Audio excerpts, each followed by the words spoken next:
Hoy quiero compartir con ustedes un mensaje que está contenido en el libro de Hechos, capítulo 27, entendiendo que este viaje que hace el apóstol Pablo no comienza, como lo dice, no comienza aquí en Cesarea, sino que empieza realmente en Jerusalén. En el capítulo 23 empieza este viaje de Pablo, porque Pablo es acusado y hay un complot para matarlo. Pablo es llevado a Cesarea, una ciudad de Filipos, de la provincia de Filipos, para ponerlo en juicio ante Félix, y también es llevado ante Festo. Y Festo a su vez lleva al apóstol delante del rey Herodes Agripa I. Y Agripa da dos palabras, en dos partes, hace dos intervenciones que me gustaría que las miráramos para que hagan el contexto de lo que vamos a hablar hoy. 26, versículo 28. Entonces Agripa dijo a Pablo: por poco me persuades a ser cristiano. Por poco me persuades a ser cristiano. Tú que vienes hoy por primera vez, espero, o que por primera vez, o que no has confesado el nombre del Señor Jesucristo, espero que a la salida no me vayas a decir: Gustavo, por poco me persuades a ser cristiano, porque déjeme decirle que yo no busco persuadirlos. Es el Espíritu Santo que invocamos en la oración el que te va a persuadir de ello. Yo solamente soy vasija de barro en manos de nuestro Señor. Y la otra exclamación que hace Herodes la encuentras en el versículo 32. Y Agripa dijo a Festo: ¿podía este hombre ser puesto en libertad si no hubiera apelado a César? ¿Podía Pablo ser puesto en libertad si no hubiese apelado a César? Y ahí empieza el capítulo 27 que vamos a leer. Cuando se decidió que habíamos de navegar para Italia, entregaron a Pablo y a algunos otros presos a un centurión llamado Julio, de la compañía Augusta. Y embarcándonos en una nave adriamitena que iba a tocar los puertos de Asia, zarpamos estando con nosotros Aristarco, macedonio de Tesalónica. Al otro día llegamos a Sidón, y Julio, tratando humanamente a Pablo, le permitió que fuese a los amigos para ser atendido por ellos. Y haciéndonos a la vela desde allí, navegamos a Sotavento de Chipre, porque los vientos eran contrarios. Navegar a Sotavento es ir en contra del viento. Habiendo atravesado el mar frente a Cilicia y Panfilia, arribamos a Mira, ciudad de Licia. Y hallando allí el centurión una nave alejandrina que zarpaba para Italia, nos embarcó en ella. Navegando muchos días despacio y llegando a duras penas frente a Nido, porque nos impedía el viento, navegamos a Sotavento de Creta frente a Salmón, y costeándola con dificultad llegamos a un lugar que llamaban Buenos Puertos, cerca del cual estaba la ciudad de Lasea.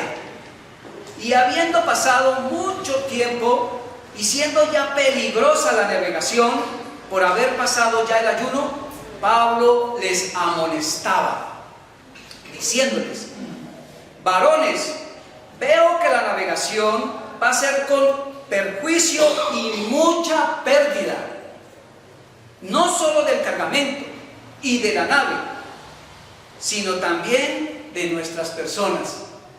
No se va a perder la carga, también se va a perder la nave y posiblemente nuestras vidas.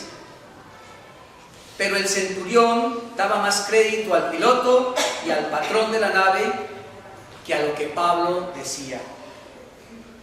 Y siendo incómodo el puerto para invernar, la mayoría acordó zarpar también de allí, por si pudiesen arribar a Fénice, puerto de Creta, que mira al nordeste-sudeste, e invernar allí. Y soplando una brisa del sur, pareciéndoles que ya tenían lo que deseaban, levaron anclas e iban costeando Creta.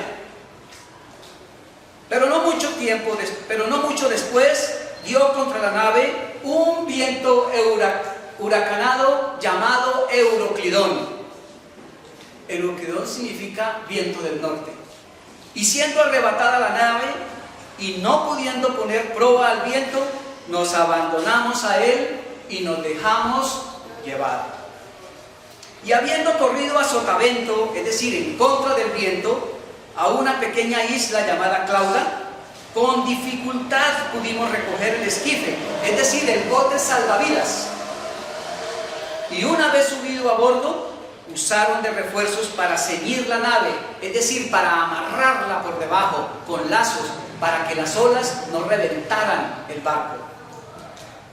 Y teniendo temor de dar en la sirte, es decir, teniendo el temor de encallar, de que el barco quedara atracado entre las rocas, arriaron las velas y quedaron a la deriva, es decir, bajaron, descolgaron las velas y quedaron a la deriva. Arriaron es diferente de empujar, arriaron es bajar. Pero siendo combatidos por una furiosa tempestad, al siguiente día empezaron a alijar, es decir, a botar la carga por la borda. Y al tercer día, con nuestras propias manos, arrojamos los aparejos de la nave.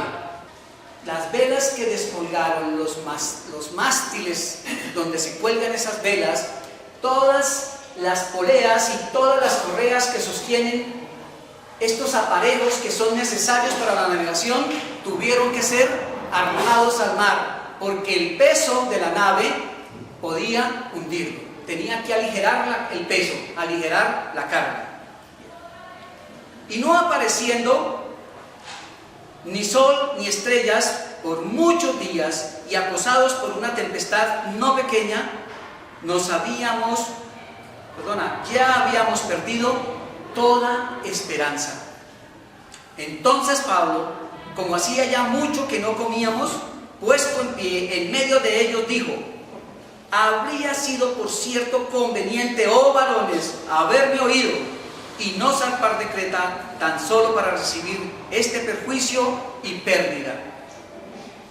Pero ahora os exhorto a tener buen ánimo, pues no habrá ninguna pérdida de vida entre vosotros, sino solamente de la nave. Porque esta noche ha estado conmigo el ángel de Dios, de quien soy y a quien sirvo, diciendo: Pablo, no temas, es necesario que comparezcas ante César, y he aquí, Dios te ha concedido todos los que navegan contigo. Por tanto, oh varones, tened buen ánimo, porque yo confío en Dios, que será así como me ha dicho. Con todo, es necesario que demos en alguna isla, que para los que les gusta tomar nota, puedes calificarla como en paz en medio de la tormenta. Y este viaje de Pablo hace parte de lo que dice la palabra del Señor en Hechos 1:8. Pero recibiréis poder y me seréis testigos. Pero recibiréis poder cuando haya venido sobre vosotros, y me seréis testigos en Jerusalén, en toda Judea, en Samaria y hasta lo último de la tierra. Pablo está embarcado en un viaje de 3.200 kilómetros hasta lo último de la tierra de ese entonces, Roma. Pero antes de explicar el contenido de este relato tan hermoso que hace Lucas, el médico e historiador, quiero que vayamos a Santiago para que consideremos ¿Qué dice Dios? ¿Qué nos dice Dios con relación a las pruebas? Sé que no es fácil hablar de esto, porque sé que la ciudad de Armenia ha pasado por muchas pruebas. Ustedes son testigos de ello. Pero esto es lo que dice Dios en la palabra, y debemos tomar ánimo de esto. Hermanos míos, tened por sumo gozo cuando os halléis en diversas pruebas, sabiendo que la prueba de vuestra fe produce paciencia. ¿Qué está diciendo Dios en este pasaje? Pues nada diferente a que cuando estemos en medio de una tormenta podamos dar gracias a Dios, podamos alegrarnos profundamente, porque esta es la oportunidad que Dios usa para perfeccionar nuestro carácter, para hacer nuestro carácter conforme al carácter de nuestro Señor Jesucristo. Entonces, cuando tengamos un momento de tormenta, demos gracias a Dios y entendamos que es la oportunidad para fortalecer nuestra fe. No hay ningún amén, ¿cierto? Es la palabra de Dios, yo no estoy inventando nada. ¿No hay amén? Yo los entiendo, yo estoy de acuerdo. Es muy difícil dar un amén a esto. Esta predicación yo la hice en mi congregación en Suroriente hace muchos años, cuando el Señor, por medio de otros, me puso en una tormenta. Y hoy vuelve a mi vida esta misma parecida. No es pan viejo, yo no les traigo pan viejo, les aseguro. Vuelvo otra vez a tomar ánimo de este pasaje, porque el Señor nos ha pasado a mi esposa y a mí por una tormenta, y damos gracias a Dios por ello, porque hemos salido fortalecidos. Gloria sea al Señor. Entonces, tenemos que entender que todas las pruebas, todas las tormentas, sin distinción, todas están cobijadas en la soberanía de Dios. Todas, sin excepción. Y todas, sin excepción, tienen el mismo propósito que dice la carta de Santiago: fortalecer nuestra fe. Formar un carácter como el carácter de nuestro Señor Jesucristo. Férreos, firmes en la fe. Y para ello hay muchas formas en que llegamos a las tormentas. Yo he mirado en la palabra y he visto que hay por lo menos estas tres. Si el Espíritu Santo te muestra otro, perfecto, magnífico. Pero generalmente en la palabra de Dios aparece que Dios nos pone en ellas un llamado. Abraham, Job, Moisés, todos los profetas, todos los jueces, los apóstoles y nosotros. El Señor nos llama y Él nos pone. Pero así como nos llama y nos pone en esa tormenta, asimismo Él nos da la capacidad para soportarla, para resistir y para salir de esa tormenta. Tú puedes mirar esto, Tú puedes mirar esto en la vida de Moisés, de Josué, de Abraham, de Job. Ese es el constante, el continuo de todo esto. Pero también Dios en su soberanía me permite que yo me meta en ellas. Vemos el caso de Lot. Lot tuvo una posibilidad de escoger la tierra. Abraham le dice: o escoges el desierto o escoges los pastos. Lot escogió bien. He escuchado a cristianos que dicen que Lot escogió mal. No, Lot escogió bien. No habían sino dos formas: o el desierto o los pastos, o la tierra buena. Lot escogió bien. ¿Qué hizo mal Lot? Movió sus tiendas. Poco a poco Él movió sus tiendas hasta Sodoma. Nosotros podemos hacer lo mismo, movernos hacia el pecado. Lentamente nos movemos hasta que nos familiarizamos con el pecado. Eso hizo Lot, pero el Señor en su soberanía no abandonó a Lot. Dios rescató a Lot y a su familia de Sodoma antes de destruirla. También vemos el caso de Jonás. Jonás recibió una orden: ve a Nínive. Jonás, ¿qué dijo? A los enemigos. No.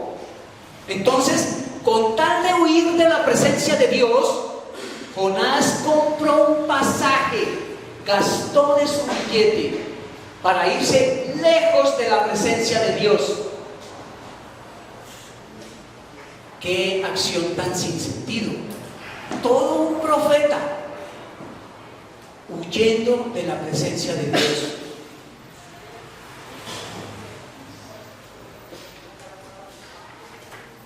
Pero tanto Lot como Saúl como Jonás, todos, el Señor en su soberanía usó de la providencia de Dios. Y otra forma de llegar a las tormentas es cuando otros me meten en ellas. Vimos nosotros cuando estudiamos el libro de Josué que Moisés envió 12 a recorrer la tierra y a traer testimonio de la tierra, a ver qué tan fácil era tomar la tierra prometida. Solamente 2 dieron un testimonio en favor de Jehová y 10 dijeron: eso no es posible. El pueblo habló de apedrear a los 2 que dieron testimonio a favor de Jehová, y Dios les da una condena: todos vuestros cuerpos quedarán en este desierto. Pero los niños, los menores de 20 años, ellos conocerán la tierra que vosotros desprezasteis. Pero esos niños, los menores de 20 años, tuvieron que pasar los 40 años de peregrinaje en el desierto. Posiblemente no sea muy cómodo para ti entender esto, pero tú sí puedes ver como un ejemplo sencillo de nosotros vivo en este momento. Hace 20 años un grupo de personas decidió poner a un hombre que iba a ser el Salvador de Venezuela. Muerto ese hombre, le sucede un déspota y tirano. En este momento todo el pueblo de Venezuela, miles de personas, millones de personas, están sumidos en la miseria y en la desgracia. Muchos de nuestros hermanos en Cristo han perdido sus familias, sus casas, sus negocios. Muchas iglesias en Cristo han tenido que cerrar las puertas porque no hay forma de sostenerlas. Terrible condición. Nosotros deberíamos todas las noches, o cuando podamos, cuando nos acordamos, orar por Venezuela, para que nuestro Señor en su providencia y en su soberanía los saque, porque otros los metieron en esta prueba. ¿Estamos de acuerdo? Bien. Entonces ahora yo le voy a pedir un favor. Para poder entender este mensaje, es bueno que tú tengas la actitud de la iglesia de Berea. ¿Sí saben cuál era esa actitud? ¿Alguien se acuerda de cuál era la actitud de los de Berea? Muy diligentes. Bien, mira lo que dice la palabra del Señor. Tú anotas el versículo y lo consultas en casa. Recibieron la palabra de Dios con solicitud,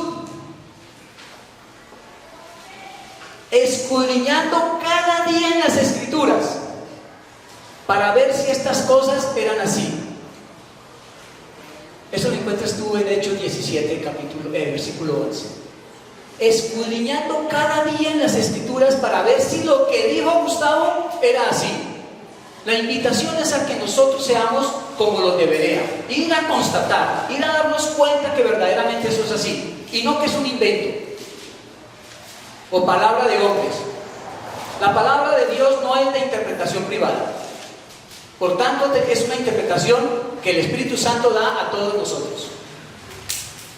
Entonces, ya como estamos de acuerdo, empecemos a narrar el relato que hace Lucas en Hechos 27. Cada vez que entramos en una tormenta, inicia tomando malas decisiones. ¿Cómo se toma una mala decisión? Generalmente, esto no es camisa de fuerza, pero generalmente empieza por decisiones apresuradas. Esas decisiones apresuradas casi siempre no tienen en cuenta las advertencias que Dios pone. Miren, ¿qué hicieron estos hombres en este barco? Vean las advertencias naturales que Dios puso. Permanentemente Dios les advertía, pero ellos no creían. Vean, versículo 4. Navegamos en contra del viento de Chipre, porque los vientos eran contrarios. Versículo 7. Navegando muchos días despacio y llegando a duras penas. No rendía para navegar. Nos impedía el viento. Navegábamos contra el viento. Versículo 8. Costeándola con dificultad. Versículo 9. Y habiendo pasado mucho tiempo y siendo ya peligrosa la navegación. Ya en peligro. Pero no creían. Entonces Dios, en su misericordia, envía una segunda advertencia. La advertencia verbal. Y esta advertencia verbal está en el versículo 10. Varones, veo que la navegación va a ser con perjuicio y mucha pérdida. No solo del cargamento y de la nave, sino también de nuestras vidas. Advertencias naturales, advertencias verbales. 2. Dependiendo de la sabiduría de los hombres. Este Julio, en vez de atinar y ver las advertencias que Dios ponía, tanto las naturales como las verbales, él dice no. Igual que Roboam, lo mismo que Roboam. Roboam, hijo del hombre más sabio que ha existido entre los hombres, muerto Salomón, le sucede en el trono. Y este Roboam, ante una solicitud del pueblo, él toma consejo. Y primeramente él va y toma consejo de los ancianos. Y los ancianos, ¿qué le dicen? Si tú fueras hoy siervo de este pueblo y los sirvieres y respondiendo buenas palabras les hablares, ellos te servirán para siempre. Pero Roboam, en su astucia, dice: voy a buscar una segunda opinión. Y la segunda opinión la encuentra en los jóvenes. Y los jóvenes, en su insensatez, le responden de acuerdo con la insensatez. Dígales así: el dedo más pequeño de los míos es más grueso que los lomos de mi padre. Ahora pues, mi padre os cargó con un pesado yugo, mas yo añadiré a vuestro yugo. Mi padre os castigó con azotes, mas yo os castigaré con escorpiones. Tomen nota de estos pasajes para que ustedes los vean, por favor, en la palabra del Señor. Especialmente los jóvenes. Hoy voy a referirme mucho a los jóvenes. Y me voy a referir a los jóvenes por varios motivos. Porque las malas decisiones empiezan por tomar en forma apresurada, sin pensar. Jóvenes que están en este momento tomando decisiones alocadas, que no se dan cuenta de las advertencias naturales que Dios pone entre nosotros aquí debajo del puente de la cejita. Hombres y mujeres sumidos en la miseria, alcoholizados y sumidos en la drogadicción. Mujeres ubicadas en un sector de Armeria, vendiendo sus cuerpos. Esas son las advertencias naturales que da Dios a los jóvenes.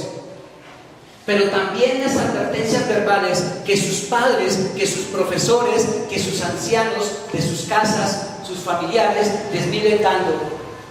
Consejos sabios que no son tenidos en cuenta, que prefieren depender de la sabiduría de los hombres. Cuidado, jóvenes, con depender de la sabiduría de los hombres. Mire, hermanos, la sabiduría de los hombres está contenida en Santiago 3:15. Y ahí dice que esa sabiduría es animal y diabólica. Animal y diabólica. Todo lo que el hombre piensa es animal y diabólico. Pero la sabiduría que viene de lo alto, esa sí es primeramente pura, después pacífica, amable, benigna, llena de misericordia y de buenos frutos, que no da incertidumbre al corazón del hombre, ni le crea hipocresía. Esa es la sabiduría que tenemos que buscar, jóvenes. Cuidado, mis hermanos, cuidado, jóvenes, con buscar una salida fácil.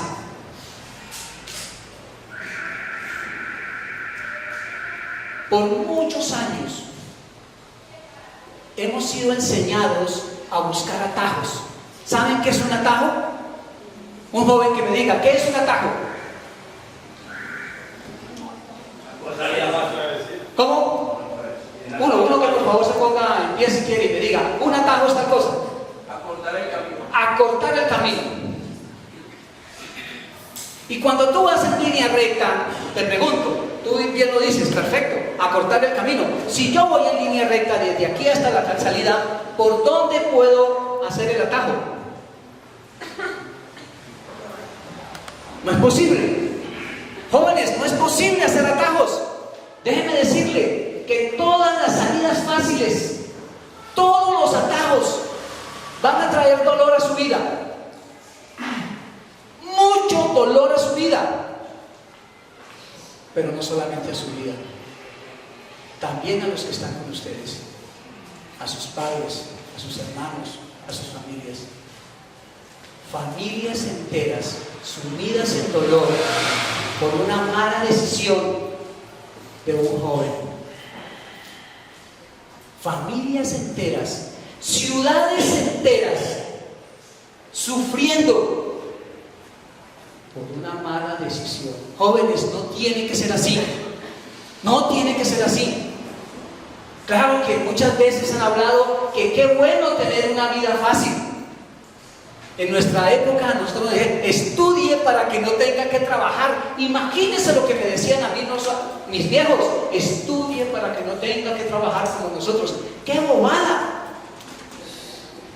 ¡Qué insensatez! Estudie para que puedas trabajar. Estudie para que puedas esforzarte. Eso es lo que tenemos que decirles a nuestros jóvenes.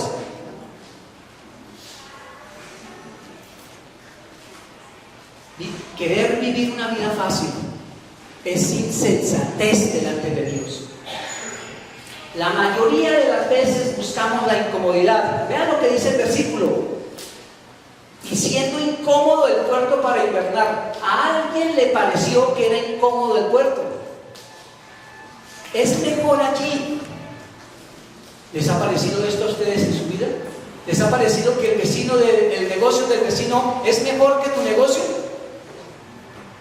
Los que tienen puesto, los que trabajan en una empresa, a veces piensan que el mejor puesto es el que está encima de usted.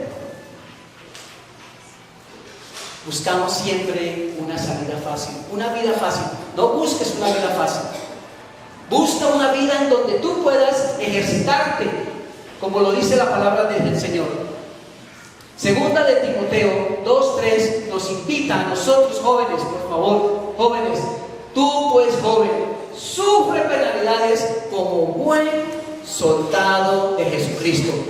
Tú, hombre o mujer maduro en Cristo, sufre penalidades como buen soldado de Jesucristo. Sufre la penalidad como nos lo muestran nuestros viejos que están entre nosotros. Yo no los veo quejándose, yo los veo con gratitud. Tanta gratitud tienen que llegan a la iglesia así tengan que arrastrar una silla de ruedas. En mi congregación de Bogotá había una señora que llegaba arrastrando todos los meses un tarro de oxígeno, pero llegaba. Jóvenes, aprendan de que debemos sufrir penalidades.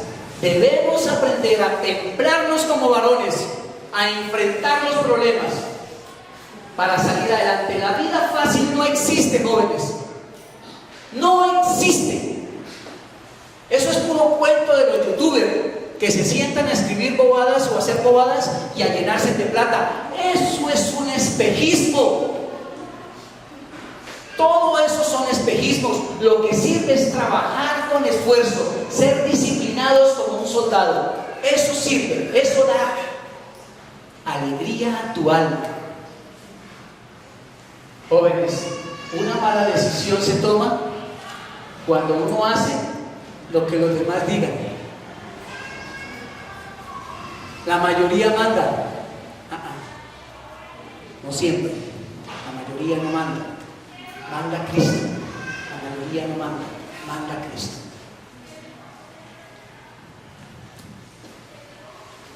Tenemos un ejemplo hermoso en la palabra. Israel, el pueblo de Israel. Tú lo puedes ir a consultar en tu casa, como los de Berea. Vaya a la casa y consulta esto. El pueblo de Israel llama a Samuel y le dice: Samuel, no queremos más que Dios nos gobierne. Queremos un gobierno, pero de un hombre, como todas las naciones.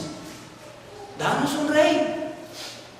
Y Dios le dice a Samuel de una manera hermosísima: Samuel,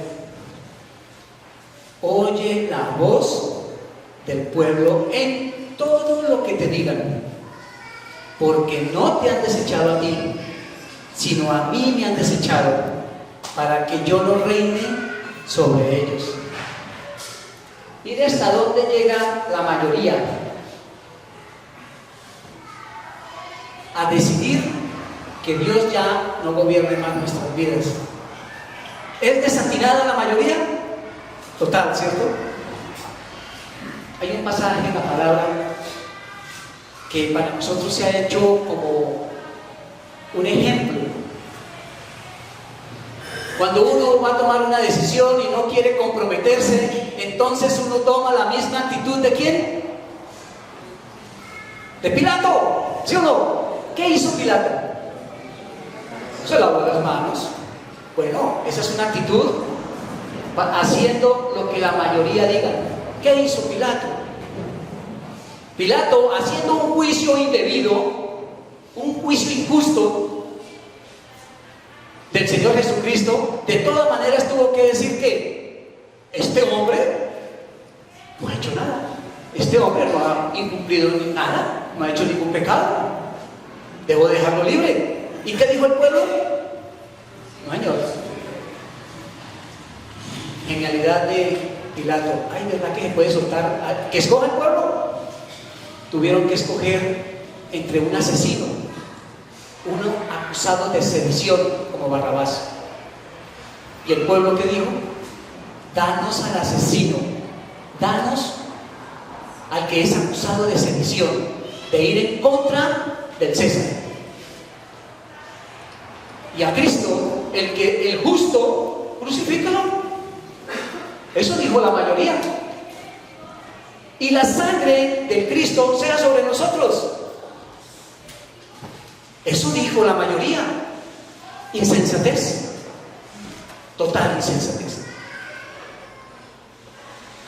¿Sí me están escuchando atrás? Bien. No se me van a dormir porque esto se compone. Por favor. Jóvenes, nuevamente les insisto, cuidado con las malas decisiones, cuidado con tomar decisiones apresuradas, cuidado con seguir la sabiduría de los hombres, mucho cuidado con buscar una vida fácil, mucho cuidado con hacer lo que los demás digan. Porque todo esto es preámbulo de dolores. Todo esto me mete a mí en la tormenta. Y cuando ya estamos metidos en la tormenta, entonces tenemos que reaccionar ante esa tormenta. Y cuando reaccionamos ante esa tormenta, vea lo que dice la palabra. Versículo 13, y soplando una brisa del sur, pareciéndoles que ya tenían lo que deseaban, levaron anclas y vámonos. O sea que siempre se comienza cuando vemos que las cosas como que pintan para bueno. Aquí como que sí es. Hagámosle, vean. Les pareció que estaba bueno. Viviendo en nuestras fuerzas. Dios no nos invita a vivir en nuestras fuerzas. Dios nos invita a vivir por fe, conforme a la fe. Es decir, en la certeza de lo que se espera, en la convicción de lo que no vemos. Eso es lo que quiere Dios de nosotros, como soldados de Jesucristo. Que nosotros obedezcamos como soldados.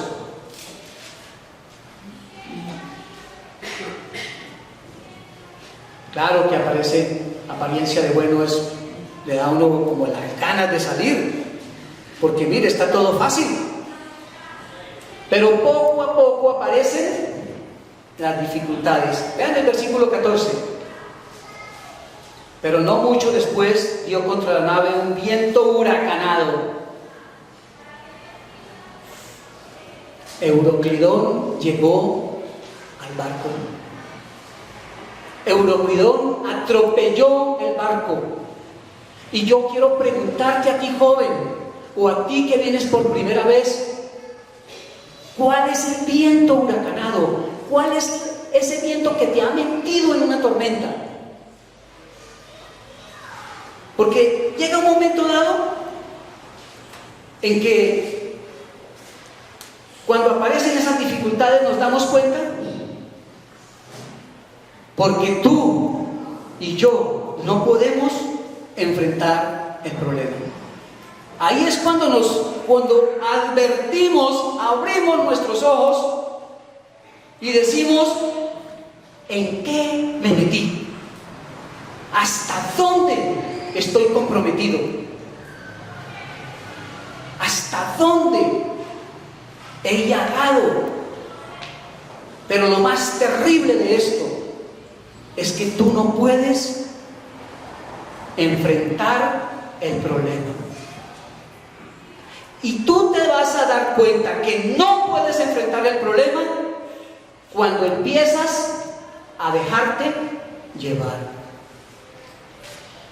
Hazte cuenta que tú eres el barco y siendo arrebatada la nave y no pudiendo poner proa al viento, nos abandonamos a él y nos dejamos llevar por el viento y nos dejamos llevar por el problema.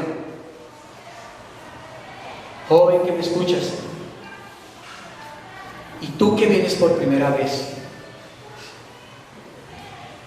tú no tienes que estar a merced de las circunstancias. Tu vida no tiene que estar a la deriva. Hoy el Señor te ha traído para escuchar este mensaje. Hoy el Señor quiere que tú cojas esperanza a través de la palabra. Ve a Mateo, capítulo 11, versículo 28, para que la misma palabra de Dios te dé la esperanza, para que tú puedas mirar cómo enfrentar el problema, para que tú no estés a merced de las circunstancias, no estés a la deriva. Ve a Mateo, por favor.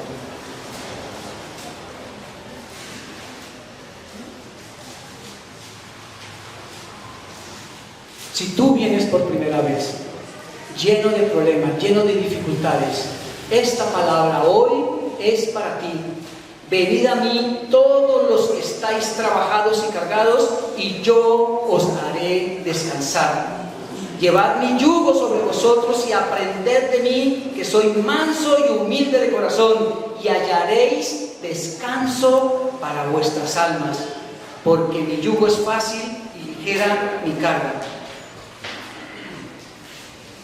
No sé hasta dónde tú estés desorientado, estés a la deriva, sin forma de enfrentar el problema, a merced de las circunstancias. Yo quiero invitarte en este momento, que si tu vida está pasando por un momento de tormenta, por un momento de tempestad, tú puedas hoy tomar un minuto en tu vida, ahí donde estás, cierra tus ojos, no importa si ya conozcas al Señor, tú puedes entregar hoy esa situación de tormenta, esa situación de dificultad en tu vida, en tu trabajo, con tus hijos, con tu ciudad, en tu familia, con una enfermedad. Toma la decisión de echar ese problema, esa ansiedad que tienes, delante de los pies del Cordero. Mira que Él está diciendo que Él va a dar descanso a vuestra alma. Él va a dar paz en medio de la tormenta. Que sea hoy el Señor Jesucristo mismo el que te esté llamando y convenciendo. Como un Padre amoroso viene a ti a traer salvación a tu vida. Si tú quieres confesar el nombre del Señor Jesucristo, yo te puedo guiar con una pequeña oración, entendiendo que la oración no salva, la iglesia no salva, el que salva es Cristo, la sangre que Él derramó en la cruz. Yo te puedo orientar en una corta oración. Si tú quieres, puedes hacerlo. Padre nuestro, hoy vengo delante de ti, reconociendo que durante mi vida he tomado malas decisiones, que esas malas decisiones ahora me tienen sumido en miles de problemas. Mi vida está a la deriva. No encuentro una isla en donde descansar mis situaciones. Te ruego que me perdones toda mi mala manera de vivir. Te he ofendido continuamente. Ahora me acojo a la sangre que tu Hijo derramó en la cruz, para que ella sea la que me limpie de todo pecado. Ahora me acojo a recibir a tu Hijo, creyendo en mi corazón, confieso con mi boca que recibo al Señor Jesucristo como mi Salvador, como mi Señor. Y te prometo, Señor, que nunca más volveré a hacer una vida inmunda como la que venía haciendo hasta el día de hoy. Te pido que me recibas como tu Hijo, en el nombre de nuestro Señor y Salvador Jesucristo. Amén. Si tú hiciste esta oración, me gustaría que pudieses levantar la mano. Queremos saber de ti, queremos hablar contigo, queremos hacer el trabajo que después corresponde, es decir, de discipularte, de llevarte a bautizar en Cristo y de enseñarte. El Señor, en su misericordia y en su compasión, nos permitió hoy poder dejar delante de Él nuestras cargas, porque va a llegar el tiempo en que tú vas a perder toda esperanza. Versículo 18. Ve al versículo 18 y te vas a dar cuenta qué pasa cuando pierdes toda esperanza. Al siguiente día empezaron a alijar, es decir, a botar todo lo que tenemos por la borda. Y con nuestras propias manos a botar todo lo que teníamos. Si tú estás pasando por una angustia en tu hogar, si tú estás perdiendo tus hijos, si tu matrimonio está roto por una práctica de pecado, este es el momento de permitir que el Señor Jesucristo restaure tu vida. Este es el momento que el Señor te dice: no tienes que botar las cosas, no tienes que destruir lo que Dios te ha dado con tus propias manos. Hoy el Señor te está llamando a que comiences a ver la luz, a que tú empieces a escuchar el consejo, como lo dice el versículo 21. Pablo nuevamente: habría sido mejor haberme escuchado. Sí, Pablo, tienes razón. Tienes razón, Pablo. Entonces comenzamos a tener buen ánimo. Pero ahora os exhorto a tener buen ánimo, pues no habrá ninguna pérdida de vida entre vosotros, sino solamente la nave. Hoy, si tú recibiste al Señor Jesucristo, hoy yo te digo, porque lo dice la Escritura, tu vida no se perderá. Tu vida no se perderá. Tienes asegurada vida eterna, porque Cristo lo asegura en su palabra. El que cree en mí no morirá.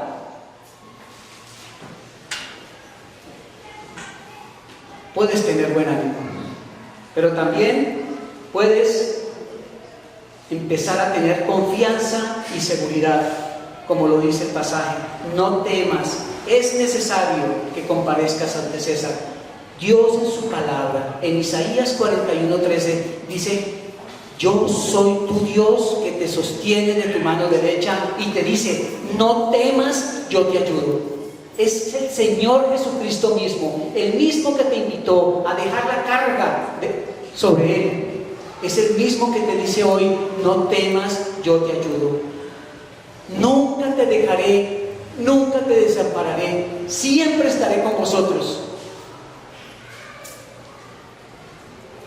Con todo, es necesario, dice el versículo 26, con todo es necesario quedemos en alguna isla.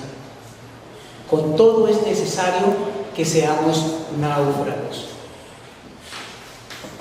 Jóvenes, ser náufragos es asumir las consecuencias de nuestras malas decisiones. Ser náufragos es esperar las consecuencias de mi adicción al tabaco, de mi adicción al alcohol, de mi adicción a la prostitución, de mi adicción a las drogas. Ser náufragos es varones que han abandonado a sus hogares, que han abandonado a sus hijos, entender que debemos asumir las consecuencias. Dios no puede ser burlado. Gálatas 6, versículo 7 nos dice que Dios no se engañen, hombres. Dios no puede ser burlado. De lo que el hombre siembra, de eso cosecha. Yo te animo a que en este momento tú puedas dejar nuevamente tus angustias y tus dificultades delante del Señor. Padre Santo, te damos gracias por este momento, gracias por tu palabra, gracias por